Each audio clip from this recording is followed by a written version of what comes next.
The massive viewing screen showed images that confused Admiral Thexmore. His long fingers tapped against the metal armrest as he watched the creatures called humans. They were small, soft-looking beings with round faces and strange habits. In one video, a human female made high-pitched sounds at a tiny furry creature. In another, a male human fell off a wooden platform and other humans made loud noises that intelligence said was laughter. These were the beings who controlled 30 star systems?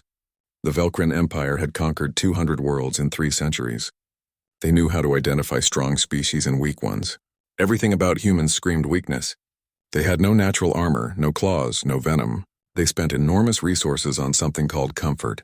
Their ships had rooms just for sleeping, areas for preparing food, and spaces dedicated solely to exercise. Velcrin warships used every centimeter for weapons and engines. Human ships had gardens. Actual gardens, growing plants in space. Admiral Thexmore reviewed the intelligence reports again. Humans kept predatory animals in their homes as companions. They cried water from their eyes when experiencing emotions. They created complex social rituals around drinking hot liquids. They argued passionately about fictional stories and made art about imaginary scenarios. They seemed almost childlike in their innocence and frivolity. The diplomatic meeting was scheduled for today. A human vessel approached the Velcrin flagship requesting permission to dock. It was granted. Admiral Thexmore and his command staff waited in the reception hall expecting. He wasn't sure what, perhaps warriors trying to look tough, perhaps politicians with false bravado. Instead, Commander Jiwan walked in with a bright smile. She was young, maybe 30 cycles by Velcrin estimation, wearing a simple blue uniform with no visible weapons. Her dark hair was pulled back neatly, and she carried a small container in her hands. 2 other humans followed her, both looking equally relaxed and friendly. "Greetings," Jiwan said in perfect Velcrin language. "Thank you for meeting with us. I brought gifts." She opened the container, revealing small brown squares and a bag of dark powder. "This is chocolate and this is coffee, 2 of our favorite things. Please try them." Admiral Thexmore accepted the gifts with confusion. Gifts? In a first diplomatic contact? He tasted the chocolate carefully. It was sweet, pleasant, and utterly pointless. This was their idea of diplomacy. "We understand you wish to discuss our borders," Jiwan continued, still smiling. "We're happy to establish trade routes and cultural exchanges. There's so much we could learn from each other." The Admiral presented the standard vassalage treaty. Every species received this offer. Submit to Velcrin authority, pay tribute, provide resources, accept military oversight. Most species signed within hours once they understood the alternative. Jiwan read through the treaty, her smile never fading. "Oh, I'm afraid we can't accept this. But thank you for the offer. Perhaps instead we could establish a mutual trade agreement. We have some wonderful agricultural products and your manufacturing capabilities are impressive." She declined, just like that. No threats, no posturing, just a polite refusal as if she was turning down an invitation to dinner. Admiral Thexmore leaned forward. "You misunderstand. This is not a negotiation. This is a courtesy. Accept protection or face consequences." "We understand perfectly," Jiwan replied, her voice still cheerful. "And we respectfully decline. We prefer to remain independent. But truly, we'd love to be friends and trading partners. We believe cooperation benefits everyone more than domination." The meeting ended cordially. Jiwan left more chocolate and coffee, along with data files about human culture and history. Admiral Thexmore watched the human ship depart, utterly baffled. That evening, Velcrin intelligence officers analyzed intercepted human communications. They found thousands of videos of humans doing foolish things for entertainment. They found endless debates about fictional characters and imaginary scenarios. They found humans sharing pictures of small animals with captions written in childish language. They found music about love and loss, art about dreams and hopes, and stories about friendship and adventure. "They're completely unprepared for real conflict," the intelligence chief reported. "Their culture is focused on comfort, entertainment, and emotional connections. They have militaries, but their own communications suggest these are largely ceremonial. They haven't fought a major war in 3 generations. Admiral Thexmore made his decision. The Velcrin Empire would take the human systems. It would be quick, almost bloodless. The humans would realize their mistake and surrender within days. It was practically a mercy, bringing them under proper authority. He ordered fleet mobilization and sent a message to High Command. The invasion would begin in 2 weeks. Plenty of time to position forces and plan the occupation. The humans, with their chocolate and coffee and silly videos, would barely know what happened. On the human diplomatic vessel returning to Terran space, Commander Jiwan sat in the captain's chair. The smile was gone. She activated a secure channel. "Captain Minho, this is Jiwan. They rejected our offer. Proceed with defensive preparations." On the other end, Captain Minho, a grizzled veteran with scars on his face and ice in his eyes, nodded slowly. "Understood, shame. They seemed like reasonable people." They were. But reasonable doesn't mean smart. Jiwan closed the channel and looked out at the stars. She'd meant every word she said. Humans did want peace. They did want friendship. They genuinely hoped the Velkrin would choose cooperation. But hope wasn't strategy. And kindness wasn't weakness.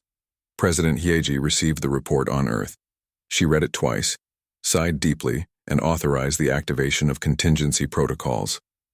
Defense fleets began quiet repositioning. Supply lines were secured. Civilian evacuation plans were updated. And deep in classified facilities, weapons that hadn't been touched in decades were brought out of storage and prepared. The Velkrin thought humans were weak because they valued comfort. They'd learn the truth soon enough. Humans valued comfort because they knew what it was like to live without it.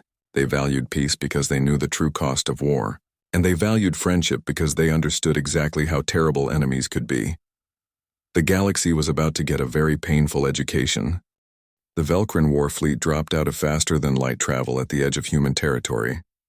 3 battle groups, each containing 50 warships, moved toward 3 different colony worlds. Admiral Thexmore commanded from his flagship, confident this would be finished within 48 hours. The colonies were small, lightly defended, and far from the main human worlds. Perfect targets to demonstrate Velkrin power.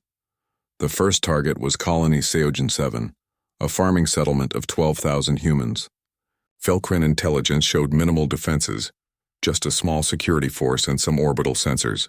The attack force commander sent a standard surrender demand. Evacuate immediately or face orbital bombardment. Simple, clean, merciful even. The response came from a man named Taiyang, listed as the colony administrator. His message was brief and strange. "Negative. We're not leaving. This is our home." The Velkrin commander was confused. Did they not understand? He clarified. "Leave now or die." This wasn't complicated. "We understand perfectly," Taeyang replied. "And our answer is still no." The Velkrin ground forces landed expecting chaos. Panicked civilians, desperate pleas, maybe some token resistance from undertrained security forces. Instead, they found empty streets. Buildings showed signs of recent occupation, but no people. No vehicles moving. No lights in windows. Just silence. The first squad moved into the main plaza. The squad leader checked his scanner, looking for life signs. The device showed hundreds of humans in the surrounding buildings, but none visible. Strange. Then the streets exploded. Literally. Charges buried under the pavement detonated in a coordinated pattern, killing 17 Velkrin soldiers instantly. Windows shattered as humans opened fire from prepared positions. These weren't panicked civilians. These were organized fighters using military tactics. A young woman named Yoonji, listed in databases as a mining engineer, appeared on a rooftop with a modified industrial laser. She'd spent the last week reprogramming it using Velkrin shield frequencies obtained from trade data. The weapon punched through Velkrin armor like paper. She destroyed 4 troop carriers before disappearing back into the building. The Velkrin called in reinforcements and heavier weapons. The humans adapted.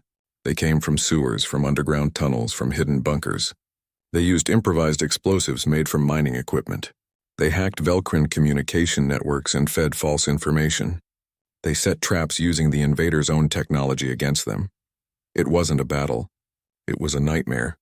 Every street was a kill zone. Every building was a fortress. The humans knew their colony in ways the Velkrin couldn't match.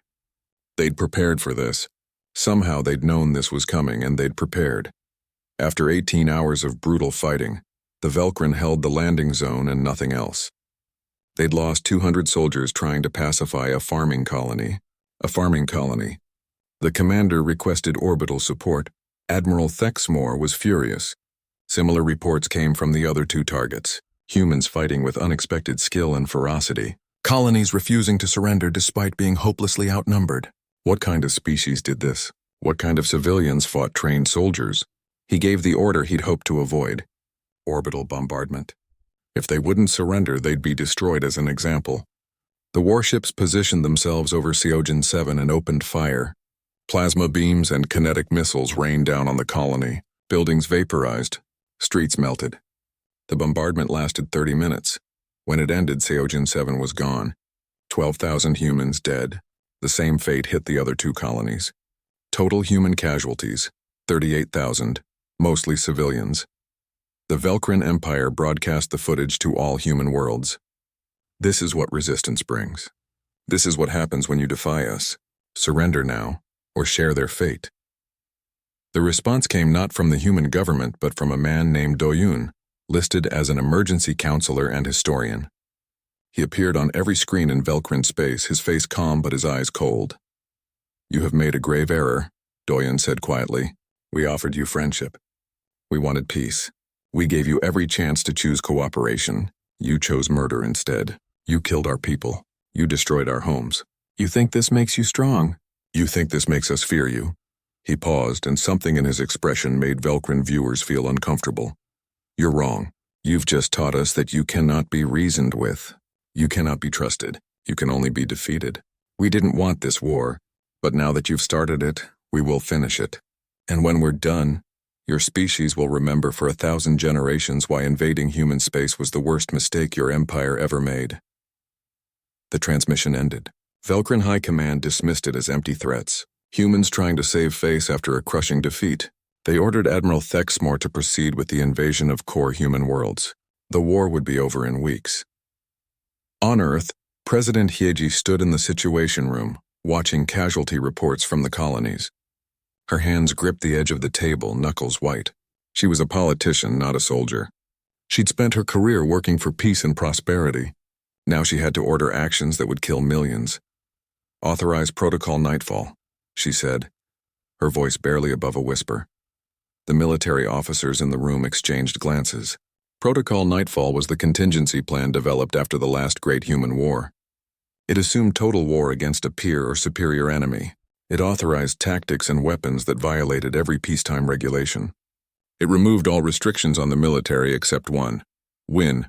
Captain Minho received his orders aboard the carrier Indomitable. He was 53 years old and had fought in the border wars 20 years ago. He'd seen combat, real combat, and he'd hoped never to see it again. But here he was, reading authorization codes that gave him and every other human commander complete freedom of action. "All ships, this is Minho," he broadcast to the fleet. "We've received our orders. The Velcrin want war. They killed our civilians. They destroyed our colonies. They think we're weak because we value peace. They're about to learn why we value peace. Because we know what we become when we don't have it." The Terran Defense Fleet began to move. Hundreds of warships that had been positioned defensively now shifted to offensive formations. They weren't running. They weren't hiding. They were advancing. Velcrin sensors detected the movement. Intelligence analysts stared at their screens in confusion. The humans had far more warships than expected. Where had they been hiding them? And why were they advancing toward the Velcrin fleet instead of retreating to defensive positions? Admiral Thexmore reviewed the data. The humans were coming to fight. Good. He'd crush them in open battle and end this quickly. He ordered his forces to prepare for engagement and felt confident in victory. He didn't know that every human ship he saw on sensors represented decades of preparation. He didn't know that humans had been building warships in secret since first contact with alien species. He didn't know that human doctrine assumed hostile first contact and prepared accordingly. Most importantly, he didn't know that humans studied war the way his species studied art. He was about to get an education. The Battle of Hanyang Station would be remembered as the moment the galaxy learned to fear humanity. Admiral Thexmore committed 400 warships to the engagement, facing a human defensive fleet of only 80 vessels. The mathematics were simple. The Velcrin had overwhelming superiority. Victory was certain. Fleet Admiral Salmon commanded the human forces from her flagship Retribution. She was 54 years old with gray hair and cold eyes that had seen too much combat. She studied the Velcrin formation and allowed herself a small grim smile. They were arrayed for intimidation, not efficiency. They expected the humans to run. They expected fear. They were going to be disappointed. All ships attack formation Delta 7, Soman ordered calmly. Maximum burn. Target their command vessels first. The human fleet accelerated directly toward the Velcrin formation. No evasive maneuvers, no defensive positioning. Just a straight attack run at speeds that made Velcrin sensors recalculate multiple times to confirm the readings. The two fleets collided in a storm of weapons fire. Velcrin ships were built for conquest, with heavy frontal armor designed to withstand resistance from frightened colonies. Their weapons were built to disable and suppress, to force surrender without completely destroying valuable assets. Human ships were built for war. True war. They were faster, more agile, and every weapon system had one purpose: kill the enemy as efficiently as possible. No suppression weapons, no capture systems, just refined, perfected methods of destruction developed over thousands of years of humans killing other humans. The Velcrin learned this difference in the first 90 seconds. A human destroyer, Defiant, took critical damage from 3 Velcrin cruisers. Captain Junho, realizing his ship was lost, didn't retreat or attempt escape. He redirected all remaining power to engines and rammed his vessel directly into a Velcrin dreadnought's bridge at .2 light speed. The impact destroyed both ships instantly, killing Junho and his crew of 200, along with 3,000 Velcrin personnel. It was suicide. It was insane. It was terrifying. And it wasn't an isolated incident. Fighter pilot Minji, her craft damaged and life support failing, could have ejected. Instead, she aimed her fighter at a Velcrin carrier's hangar bay and engaged full thrust.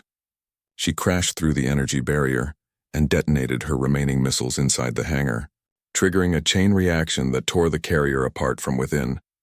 Her last transmission was simple: for Seojin 7, make them remember.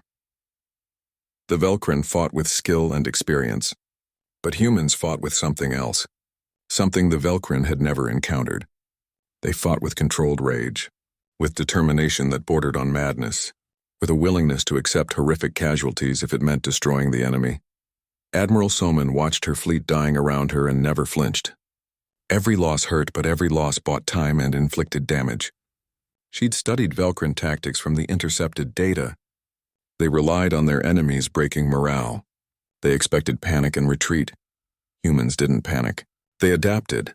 A Velcrin battle group surrounded the human cruiser Vengeance. The ship was damaged, outgunned, and had no chance of survival. Standard procedure would be to surrender. Instead, Commander Jamin broadcast a message to the Velcrin ships. "You want this ship? Come take it." The cruiser exploded in a massive detonation that destroyed or crippled every Velcrin vessel within 5 kilometers. Jamin had overloaded the reactor deliberately, turning his ship into a bomb. He and his crew of 800 died, taking 4,000 Velcrin with them. The battle lasted 6 hours. When it ended, the Velcrin held the field. They'd won, but at what cost? Of 400 ships, only 160 remained combat effective. Nearly 240 vessels were destroyed or too damaged to fight. The humans lost all 80 ships, but they'd taken 3 Velcrin vessels for every one of their own. Admiral Thexmore sat in his command chair, staring at the casualty reports. He'd won the battle, but lost 60% of his fleet. The humans had fought to the last ship. Not a single vessel surrendered. Not a single crew abandoned their posts. They fought until they died or until they could physically no longer fight. Velcrin intelligence intercepted human communications from the surviving escape pods and rescue operations.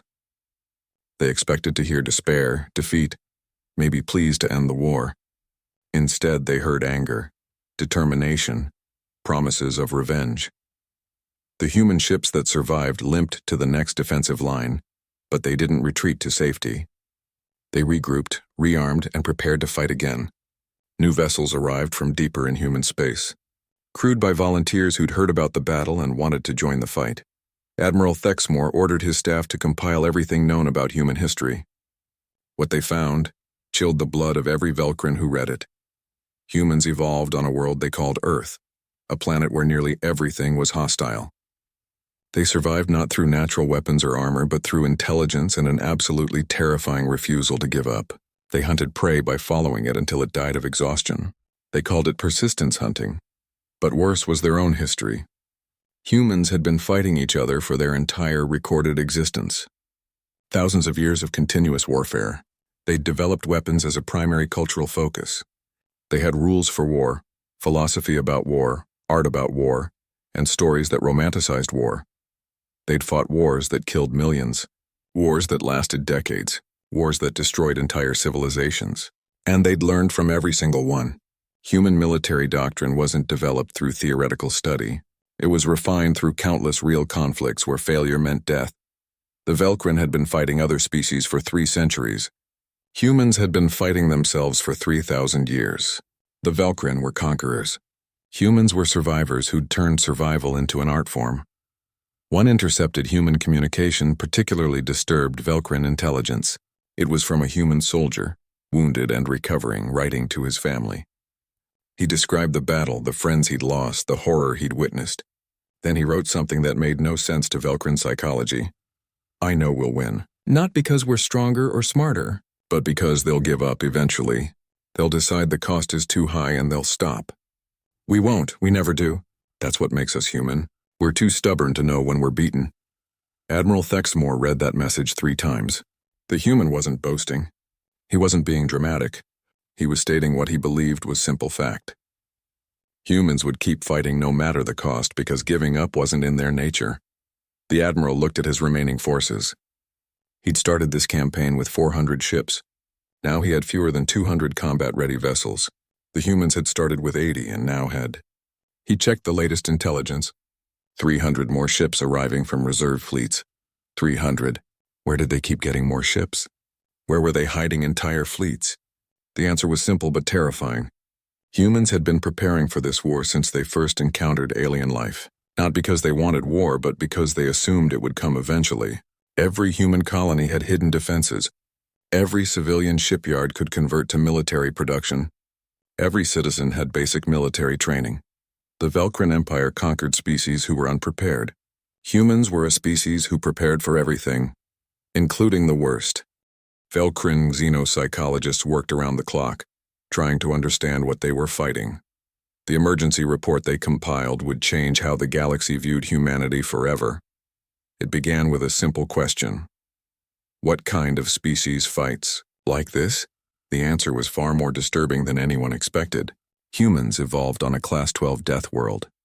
That classification meant a planet where survival required constant adaptation to hostile conditions. Earth had predators larger and stronger than humans. It had diseases, extreme weather, natural disasters, and countless other threats. Humans survived not by being the biggest or strongest, but by being smart, adaptable, and absolutely refusing to quit. They hunted animals by following them for days until the prey collapsed from exhaustion. They called this persistence hunting. The same trait that helped them catch food also made them impossible to defeat through attrition. Humans didn't stop. Ever. But the truly disturbing part was their history. The Velkrin had fought wars of conquest against other species. Humans fought wars against themselves. For thousands of years. The report listed conflict after conflict. Tribal wars, religious wars, territorial wars, ideological wars. Humans had refined the art of killing other humans over millennia. They'd invented gunpowder and immediately used it to make weapons. They'd discovered nuclear fission and within years had turned it into bombs. Every major technological advancement in human history was rapidly weaponized. Not because they were violent by nature, but because they knew other humans would do the same thing. It was an arms race that lasted their entire civilization. Agent Kyungmin had been captured during a raid on a Velkrin command station. She was 32 years old, trained in intelligence operations, and completely calm despite her situation. The Velkrin interrogator couldn't understand it. She was captured, outnumbered in enemy territory. Why wasn't she afraid? "Why do you fight so viciously?" the interrogator asked. "You've lost thousands of ships, millions of people. Why not surrender? And preserve what remains?" Kyungmin smiled, and it wasn't a friendly expression. "Because you don't understand what you're fighting. You see us as soft because we keep pets and cry at sad movies. You think those things make us weak. They don't. They make us human." She leaned forward despite her restraints. "We domesticated wolves. Do you know what wolves are? Apex predators. Pack hunters that kill prey much larger than themselves. We didn't dominate them through force. We partnered with them. We turned them into dogs, into companions, through mutual benefit and respect. We did the same with cats, small predators that chose to live with us because it benefited both species. We made peace with animals that could kill us because we understood them and they understood us. We offered you the same choice. Partnership, mutual benefit, respect. Her smile disappeared. You chose to be prey instead. The interrogator felt something unfamiliar. Fear. This small, restrained human frightened him with words alone. The report continued. Humans had concepts that other species found alien. One was called spite, the willingness to harm oneself to ensure greater harm to an enemy. Humans would sacrifice their own ships, their own lives, their own resources, just to hurt their enemy more. It wasn't rational by Velcrin standards, but it was devastating. Another concept was called honor, but not the simple honor of keeping promises. Human honor involved fighting to the last even when defeat was certain. It involved protecting the weak even at cost to oneself. It involved concepts like a good death and going down fighting. Humans romanticized last stands and glorious defeats. They told stories about them. They taught their children to admire people who died fighting impossible odds. What kind of species does that? What kind of species celebrates death in combat? Engineer. Dayun led a team analyzing captured Velcrin technology. She was 28 years old, brilliant, and completely focused on her work. The Velcrin had spent decades developing their ship designs. Dayun's team reverse-engineered the core systems in 3 weeks. Then they weaponized it. The Velcrin used a specific shield frequency that was efficient and difficult to penetrate. Dayun found the resonance frequency that would cause cascading failures. Within days, human weapons were modified to exploit this weakness. Velcrin shields that had protected them for years were suddenly vulnerable. The Velcrin adapted their shields. Dayun's team broke the new configuration in 5 days. This was the pattern. Humans didn't just adapt. They improved. They took enemy technology and made it better. They found weaknesses and exploited them. They learned faster than their enemies could change. The report's conclusion was stark. The Velcrin Empire is not fighting a peaceful species forced into war. It is fighting a species that has been preparing for this moment since they first looked up at the stars and wondered what was out there. Every human child learns military history. Every human adult has basic combat training. Every human colony has hidden defenses. They don't do this because they're aggressive. They do it because they know other species might be. Admiral Thexmore read the report in his quarters, alone. He'd commanded fleets for 30 years. He'd conquered 17 worlds. He'd never felt real fear in combat. He felt it now. The humans had been holding back. All those diplomatic overtures, all those offers of friendship and trade, all of it was genuine. They truly wanted peace. But underneath that desire for peace was a species that knew how to fight better than any the Velcrin had ever encountered. He accessed human entertainment files, trying to understand their psychology. He watched their movies and found stories about last stands against impossible odds. He read their books and found tales of sacrifice and heroism. He listened to their music and heard songs about warriors and battles and never surrendering. One human film particularly disturbed him. It was about a small group of soldiers defending a position against overwhelming odds. They all died. Every single one. But they killed so many of the enemy that it changed the course of the war. And humans viewed this as inspirational. They showed this film to their children as an example of proper behavior. The Velcrin showed their children stories about wise leaders who avoided conflict through clever negotiation. Humans showed their children stories about warriors who died fighting. The difference was fundamental and terrifying. An intercepted human broadcast reached Velcrin space. It was a recruitment message, calling for volunteers to join the military. It showed footage of the battles, the destroyed ships, the casualties. It didn't hide the cost. It didn't promise safety or glory. It simply said, "Your species needs you. Will you answer?" Tens of millions of humans volunteered. tens of millions. They saw the casualties and volunteered anyway. They knew the risks and signed up despite them. Some were young, seeking adventure. Others were old, coming out of retirement. All of them were willing to die for their species. Admiral Thexmore closed the files and sat in darkness. The Velcrin Empire had made a catastrophic mistake. They'd seen humans laughing and playing and assumed they were soft. They'd seen humans valuing comfort and assumed they were weak. They'd seen humans wanting peace and assumed they couldn't fight. They were wrong on every count. Humans valued comfort because they'd lived without it. They wanted peace because they knew the true cost of war. They laughed and played because they understood that joy was precious and life was short. And when pushed, when threatened, when their people were killed and their homes destroyed, they became something else entirely. They became what they'd always been underneath the smiles and the laughter. They became survivors, predators, warriors who fought with skill refined over thousands of years of warfare. The Admiral made a decision. He would recommend surrender. Not because the Velcrin couldn't win, but because the cost of winning would destroy the Empire as surely as defeat. He sent his recommendation to High Command and waited for their response. High Command rejected his advice. The Empire doesn't surrender. The Empire doesn't retreat. The invasion would continue.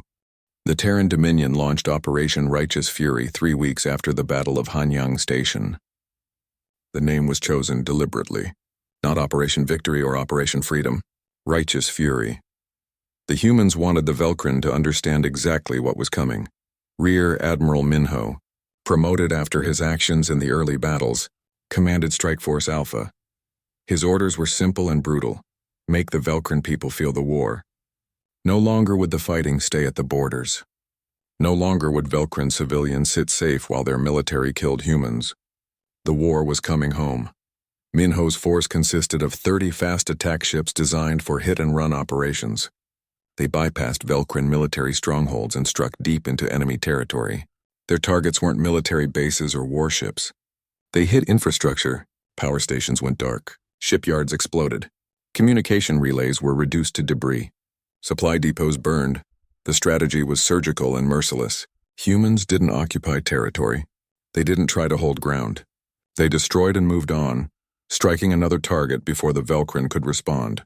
It was a tactic perfected during human wars on Earth, now applied at an interstellar scale. Colonel Hajun led the 7th Drop Regiment, elite soldiers trained for rapid deployment and sustained combat in hostile territory. They landed on Velcrin colony worlds in the dead of night, struck military targets with precision, and departed before reinforcements arrived. But Hajun added something the Velcrin hadn't expected. Warnings. Before each attack, he broadcast evacuation orders to civilian populations, 30 minutes to leave the target area. Then the missiles would fall. He gave them time. He gave them chances. Then he destroyed every military installation with ruthless efficiency. The Velcrin military was outraged. These were legitimate targets, but giving warnings? Allowing civilians to escape? It made no tactical sense. It gave the enemy time to prepare defenses, but it made perfect psychological sense. The message was clear. Humans could be merciful, but mercy had to be earned. The Velcrin military had killed human civilians without warning. Humans could do the same. The fact that they chose not to, that they gave warnings and allowed evacuation, demonstrated something more terrifying than brutality. It demonstrated control. The Velcrin civilians began to question their government. Why were humans showing more care for Velcrin lives than their own military had shown for human lives? Why were humans giving warnings when the Velcrin had given none? The questions spread, and with them, doubt about the war itself. After 6 weeks of Operation Righteous Fury, the Velcrin requested negotiations. Ambassador Kreltas, a senior diplomat with 40 years of experience, was sent to meet with human leadership. He arrived on a neutral station expecting to negotiate from a position of strength. The Velcrin still had superior numbers. They still controlled more territory. President Hayeji received him in a simple conference room. No grand displays. No attempts at intimidation. She offered him coffee, which he'd grown to enjoy despite himself, and waited for him to present his terms. Immediate ceasefire, Krelthas began. Return to pre-war borders. Limited reparations for damages. Both sides agreed to respect territorial boundaries going forward. President Hyeji listened without expression. When he finished, she took a slow sip of her coffee. Then she presented humanity's terms. Complete Velcrin withdrawal from 50 contested systems. These systems were in dispute before the war. They're no longer in dispute.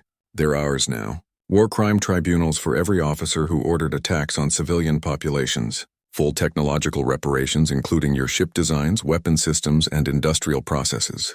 Permanent monitoring stations in Velcrin space to ensure compliance. And a formal apology broadcast to every human world. Kreltha stared at her. Those terms are absurd.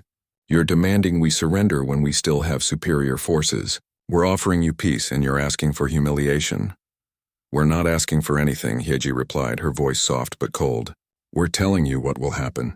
You started this war believing we were weak. You killed our civilians. You destroyed our colonies. You thought we'd surrender after the first defeat.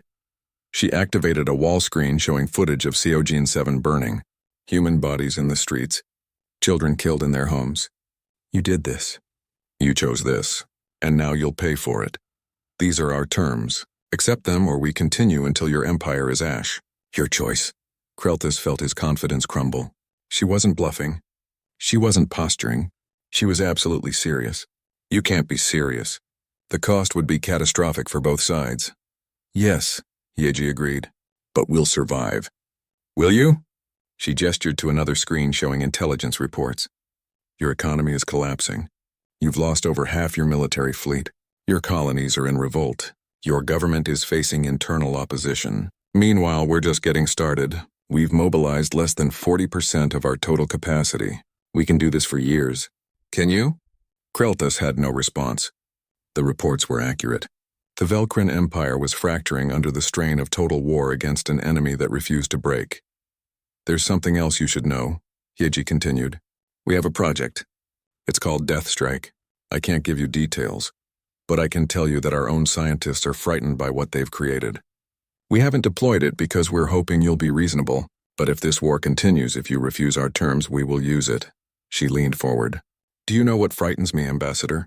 It's not your ships or your weapons. It's what we become when we stop trying to be civilized. It's what we're capable of when we decide that mercy is weakness and restraint is foolishness. We offered you friendship. You gave us war. We can give you something much worse than war. We can give you extinction. The meeting ended with no agreement. Krelthis returned to Velcrin space and reported to High Command. He recommended accepting human terms. The cost of continuing was too high. The humans weren't going to surrender. They weren't going to negotiate from weakness. They were going to keep fighting until the Velcrin Empire broke. High Command refused. The Empire doesn't surrender to inferior species. Pride wouldn't allow it. Fear of appearing weak wouldn't allow it. They would rally their forces for one massive counteroffensive. They would strike at Earth itself, decapitate human leadership, and force a surrender. It was the worst decision they could have made. Admiral Thexmore received orders to gather every available warship for a final assault on the Sol system. 600 ships. It would leave much of Velcrin space undefended, but High Command believed overwhelming force at humanity's homeworld would end the war in a single stroke. Thexmore wanted to refuse. He'd read the intelligence reports. He'd studied human tactics. This was a mistake, but he was a soldier and soldiers follow orders. He began gathering the fleet. Rear Admiral Minho received intelligence about the Velcrin plan within 48 hours. Human agents in Velcrin space, sympathetic Velcrin citizens who opposed the war and intercepted communications all confirmed it. The Velcrin were coming to Earth with everything they had. Minho smiled. It was a cold, predatory expression. They're going to hit us where we're strongest. They think Sol system is a target. They're wrong. It's a trap. He sent a message to Fleet Command. Velcrin are committing everything to an attack on Earth. Recommend we let them come. We end this war at home. The response came from President Hyeji herself.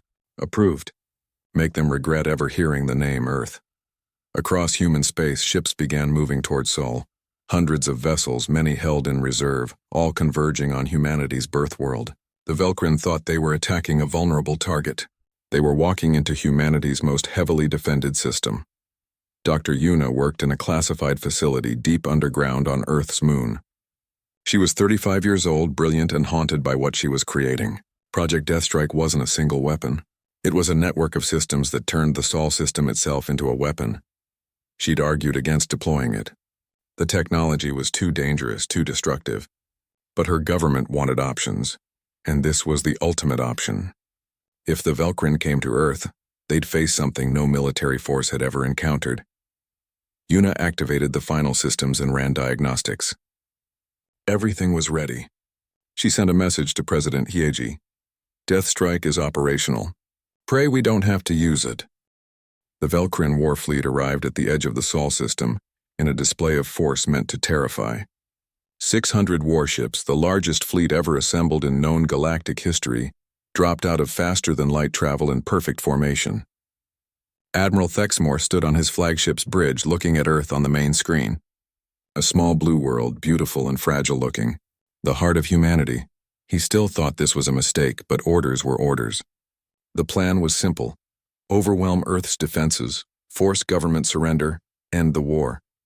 High Command believed that without their home world, humans would lose the will to fight. They were wrong about so many things. The first surprise was how quiet Sol system was. Long-range sensors showed minimal fleet presence. A few defense platforms, some patrol ships, nothing that could stop 600 warships. It was almost disappointing. Had the humans evacuated? Had they abandoned their birth world? Thexmore ordered the fleet to advance. They moved toward Earth's orbit slowly, carefully, waiting for the trap they knew must be coming. But nothing happened. No ambush, no hidden fleet, just silence. Then a single transmission came through on all channels. Captain Minho's face appeared on every Velcrin screen. He looked tired but calm, sitting in his command chair aboard the Indomitable. Behind him, the bridge crew worked efficiently, showing no signs of panic. Admiral Thexmore, Minho said, I'm going to give you one last warning. Last chance. Turn your fleet around and leave this system. Do it now and you might survive. The Velcrin admiral almost laughed. One human captain giving orders to a fleet of 600 ships? The arrogance was stunning. Captain Minho, surrender your forces. You're hopelessly outnumbered. There's no shame in accepting inevitable defeat. Minho shook his head slowly. You still don't understand. You came to Sol system thinking it's our weak point. You're wrong. This is our strongest point. We were born here. We evolved here. We built our entire civilization here. Every weapon, every defense, every nasty trick we've developed over thousands of years is concentrated here. You're not attacking our capital. You're walking into a killing ground. Last warning. Leave now. Thexmore cut the transmission and ordered the advance to continue. Empty threats from a desperate enemy. The fleet moved deeper into the system, passing Mars' orbit, approaching Earth. That's when the trap sprang. Earth's moon, Luna, lit up like a small sun. Weapons platforms that had been hidden under the surface activated. Mass drivers, massive electromagnetic accelerators, began launching projectiles at relativistic speeds. Each projectile was the size of a small building, accelerated to 0.7 light speed. They weren't explosive. They didn't need to be. At those speeds, they were unstoppable kinetic weapons. The first volley destroyed 30 Velcrin ships in seconds. The vessels simply ceased to exist, torn apart by impacts that released more energy than fusion bombs. But Luna was just the beginning. Mercury, the closest planet to the sun, revealed arrays of directed energy weapons built into its surface. Massive lasers powered by the sun itself began firing. The beams were invisible in vacuum, but their effects were devastatingly clear. Velcrin ships' shields failed. Hulls melted, reactors exploded. Admiral Thexmore ordered evasive maneuvers and returned fire. The fleet scattered, trying to present harder targets, but the human weapons tracked them with impossible accuracy. Every shot found a target. Every target died. Then Dr. Yuna activated Project Deathstrike. The weapon was elegant in its horror. Satellites positioned throughout the Sol system, each containing quantum resonators activated in sequence. They generated cascading quantum disruptions that propagated through space at light speed. The disruptions interacted with Velcrin reactor cores, causing quantum fluctuations that destabilized containment fields. In simple terms, the Velcrin ship's own reactors turned into bombs. Ship after ship exploded from within. Not from human weapons hitting them, but from their own power systems tearing themselves apart. Captains screamed orders. Engineers desperately tried to shut down reactors, but the quantum disruptions made control impossible. The harder they tried to stabilize their reactors, the faster they failed. The Velcrin fleet died in 18 minutes. 600 ships reduced to expanding clouds of debris. Of the entire force, only 12 vessels managed to emergency jump out of the system before their reactors failed. 12 survivors out of 600, Admiral Thexmore was not among them. His flagship exploded 3 minutes into the battle. He had time to realize he'd been completely catastrophically wrong about humanity. Then he had no more time for anything. In the aftermath, the Sol system looked like a graveyard. Debris from hundreds of ships drifted in complex orbital patterns. Human search and rescue teams deployed immediately, not to save their own people but to search for Velcrin survivors in the wreckage. They found a few thousand in escape pods and emergency shelters. They were brought aboard human ships, given medical care, and treated as prisoners of war according to human conventions. The Velcrin survivors couldn't understand it. Humans had just destroyed their fleet. Why show mercy now? Why treat enemies with care and respect? A young medic named Bora explained it to one confused Velcrin officer. Because the battle is over, you lost. Killing you now would just be murder. We're not monsters. We're humans. There's a difference. Commander G1, the same diplomat who'd first met with Admiral Thexmore years ago with gifts of chocolate and coffee, broadcast a message to the entire Velcrin Empire. She stood in front of the viewing screen showing Earth, beautiful and untouched despite the battle fought in its orbit. People of the Velcrin Empire, she began, her voice calm and clear. Your leaders sent 600 ships to destroy our homeworld. We have destroyed those ships. We could have deployed the weapons you just witnessed at any point in this war. We could have used them in the first battle. We could have struck your homeworlds with the same force you just saw. She paused, letting that sink in. We didn't. Do you know why? Because we hoped you would see reason. We hoped diplomacy would work. We hoped that intelligent beings could find a way to coexist without slaughter. We were wrong. You gave us no choice. But even now, even after everything, we're giving you another choice. Surrender, accept our terms. End this war. Or we will bring this same destruction to every Velcrin world. We don't want to. We've never wanted to. But we will if you force us. She looked directly into the camera. Every species in this galaxy will learn this lesson from what happened here today. Humans are cute, yes. We love small animals. We cry at sad stories. We value comfort and friendship and peace. But we are also the species that climbed to the top of Earth's food chain by outlasting everything that tried to kill us. We are persistence predators. We don't give up. We don't surrender. And we never ever forget. We offered you friendship. You chose war. We gave you mercy. You gave us death. So we taught you what humans become when you push us too far, when you kill our people, when you destroy our homes. We become what we've always been underneath the smiles and the laughter. We become survivors. And survivors do whatever is necessary to survive. Jiwan's expression softened slightly. But it doesn't have to continue. Surrender, accept peace. Let's end this war and build something better. We'd rather be your friends than your executioners. The choice is yours. Choose wisely. Choose quickly. We'll give you 72 hours to respond. After that, we come to your worlds, and you've seen what happens when we come. The transmission ended. Across Velcrin space, people watched in stunned silence. Their empire had sent 600 ships and 12 came back. The humans had weapons that turned their own technology against them. And still the humans offered peace. Still they offered mercy. Velcrin High Command met an emergency session. The debate lasted only 30 minutes. The vote was unanimous. The Empire would surrender. They had no choice. Continuing the war meant extinction.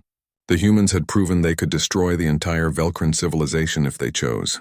The fact that they hadn't, that they still offered terms, was the only reason there was anything left to surrender. The formal surrender came 60 hours later. The Velcrin Empire accepted every human demand without modification. They had no leverage left, no bargaining position, just the hope that humans meant what they said about wanting peace. President Hyeji received the surrender document and allowed herself a small sigh of relief. The war was over. Humanity had won, but the cost had been terrible. Millions dead, dozens of colonies destroyed, an entire generation scarred by conflict. But it was done. 5 years after the war ended, the galaxy was a different place. The Velcrin Empire still existed but was reduced to a third of its former size. Systems it had conquered over centuries gained independence. protected by new treaties enforced by an organization that hadn't existed before the war, the Galactic Council. The Council was humanity's idea and humanity's gift to the galaxy. Instead of allowing the chaos of dozens of independent species competing for resources and territory, they created a forum where disputes could be resolved through dialogue rather than warfare. It had teeth too, a combined military force drawn from member species, with strict rules about intervention and peacekeeping. Humans contributed the largest contingent to the peacekeeping forces, but they didn't dominate. They'd learned the lesson of their own history. Empires built on force always fall. Better to build cooperation through shared interests and mutual defense. Ambassador Jiwan now served as the Terran Dominion's permanent representative to the Galactic Council. She was 43 years old, her dark hair showing the first touches of gray. She still smiled easily, still offered coffee to visitors, but now when she spoke, other species listened. Not because they feared humanity, though they did, but because she'd proven humans meant what they said. She sat in the council chambers, watching a debate between two species over mining rights in a disputed system. 5 years ago, this would have been settled by whoever had the bigger fleet. Now they argued their positions, presented evidence, and waited for the council to mediate. It wasn't perfect, but it was better than war. Captain Minho, retired from military service at 58, taught at the new Interspecies Military Academy on Mars. His students came from dozens of worlds, young officers eager to learn from the species that had fought the Velcrin Empire to a standstill. He taught them strategy, tactics, and something more important, restraint. Any species can learn to destroy, he told his class of mixed humans and aliens. The real skill is knowing when to destroy and when to show mercy. Power without wisdom is just violence. Violence without purpose is just waste. A young Velcrin student raised a tentacle. Professor Minho, you fought my people. You killed thousands of us. How do you teach us now without hatred? Minho looked at the student thoughtfully. Because the war is over. You're not my enemy. Your government made bad choices, but you personally did nothing to harm humanity. Why would I hate you? You're here to learn. I'm here to teach. That's enough. The Velcrin student absorbed this, trying to understand a psychology so different from their own. Humans could separate individuals from their governments, soldiers from civilians, past from present. It was a flexibility that other species struggled to match. On Earth, President Heiji dedicated a memorial on the rebuilt colony Seojin 7. The colony had been restored, better than before, with new buildings and infrastructure, but the memorial ensured no one forgot what happened here. 38,000 names carved into black stone, every civilian killed in the initial invasion. Heiji was 63 now, near the end of her second term. She'd guided humanity through war and peace, making impossible decisions that saved her species but cost her sleep. She looked at the names and felt the weight of everyone. They offered us friendship, she read from the memorial's inscription. We wanted peace. They gave us war. We taught them why that was a mistake. A small group of Velcrin dignitaries stood behind her, part of the official remembrance. They'd come to offer formal apologies, not because humanity demanded it, but because they wanted to. The new Velcrin government, elected after the war, understood that healing required acknowledgement of past wrongs. One of them, a young diplomat named Telshar, approached Heiji after the ceremony. President, why did you help rebuild our worlds? After what we did to you, why show mercy? Heiji smiled tiredly. Because staying angry takes energy we'd rather spend on better things. Because punishing your entire species for the actions of your government would make us as bad as them. And because we meant what we said. We wanted peace. We still do. The war proved we could destroy you if necessary. Peace proves we'd rather not. Which lesson do you think is more valuable? Telshar had no answer but a thoughtful expression that suggested he was beginning to understand. Life on Earth continued much as it had before the war.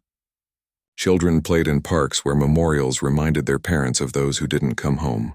People complained about traffic, weather, and politics. Artists created. Scientists explored. The rhythms of civilization that had been disrupted by war gradually returned to normal. But things were different in subtle ways. Every human child now learned basic military skills in school. Not because they expected another war, but because they'd learned the cost of being unprepared. Every colony had defense systems hidden but maintained. Every ship had the capacity to convert to military function if needed. Humanity had been cute and soft, and they'd paid for it with blood. They would never be unprepared again. In a small cafe in Seoul, Engineer Unji met with Velkran scientist Thoram, who had defected during the war after realizing his government was wrong. They were collaborating on a new propulsion system that would revolutionize space travel for both their civilizations. Hyunji was 33 now, her youthful enthusiasm tempered by war experience but not extinguished. "I don't understand your species," Thoram admitted, sipping the coffee he'd become addicted to. Humans had introduced Velkran to coffee, and now it was the third most popular import in their space. "You nearly destroyed us, then helped rebuild us. You killed our soldiers, then treated our wounded. You're capable of such violence, but you choose kindness. Why?" Yunji smiled, and it was a warm, genuine expression. "Because the war is over. You're not our enemies anymore, and humans don't stay angry forever. We just make sure you never forget why you shouldn't have made us angry in the first place." She slid a datapad across the table with the propulsion designs they'd been working on. "Look at this. This engine design uses Velkran theoretical physics combined with human engineering. Together, we created something neither species could have made alone. That's what we wanted from the beginning. Cooperation, partnership, building amazing things together instead of destroying each other." Thoram looked at the designs, his multiple eyes widening. This was revolutionary. This would change both their civilizations. "You're sharing this freely? Not demanding compensation or control?" "Why would we?" Yunji asked. "The faster you rebuild, the sooner we have a strong trading partner. We both benefit. That's how peace works. Everyone wins." It was a lesson the galaxy was slowly learning. The old way, strong species dominating weak ones, led to resentment and eventual conflict. The human way, cooperation and mutual benefit, led to stability and prosperity. Not every species embraced it immediately, but more joined the Galactic Council every year. Humanity's reputation in the galaxy was complex. Some species feared them, remembering the Battle of Saul and what humans were capable of when pushed. Others admired them for their restraint and mercy. Most felt a mixture of both emotions, respect for their power, gratitude for their peace. The Velkran especially had complicated feelings about humans. They'd been the dominant power in their region for centuries, and humans had reduced their empire to a shadow of its former glory. But humans had also helped them rebuild, shared technology, and treated them as equals rather than conquered subjects. It was confusing for a species that only understood dominance and submission. But slowly they were learning. The younger generation of Velkran, who'd grown up during the war or after, saw humans differently than their parents. They saw partners, friends, sometimes rivals, but not enemies. They studied at human universities, worked with human colleagues, and built relationships that would have been impossible under the old empire. On the 5th anniversary of the war's end, the Galactic Council held a joint memorial service. Representatives from dozens of species gathered to remember all those who died in the conflict. Not just humans, though they'd suffered the most casualties. Velkran soldiers who died following bad orders. Civilians from both sides caught in the crossfire. Everyone touched by the war's horror. Ambassador Jiwon gave a speech that was broadcast across known space. She spoke about loss and healing, about the cost of war and the value of peace. She ended with words that would be quoted for generations. "We are cute, yes. We cry at sad movies and keep small animals as companions. We value comfort and friendship. These things don't make us weak. They make us human. But we are also survivors. Predators who climb to the top of our world by refusing to quit. Warriors who've studied combat for thousands of years. These things don't make us monsters. They make us dangerous when necessary. Every species here today has learned what humans become when pushed too far. We hope you never see it again. We hope we've built something better than fear and dominance. We hope the Galactic Council represents a new way forward. But if anyone tests us again, if anyone threatens our people or our friends, they'll learn the same lesson the Velkran learned. We're cute until we're not. Choose to see us as friends, because you really don't want to see the alternative." The galaxy had learned its lesson. Humans were not to be trifled with. But more importantly, humans were valuable allies and partners.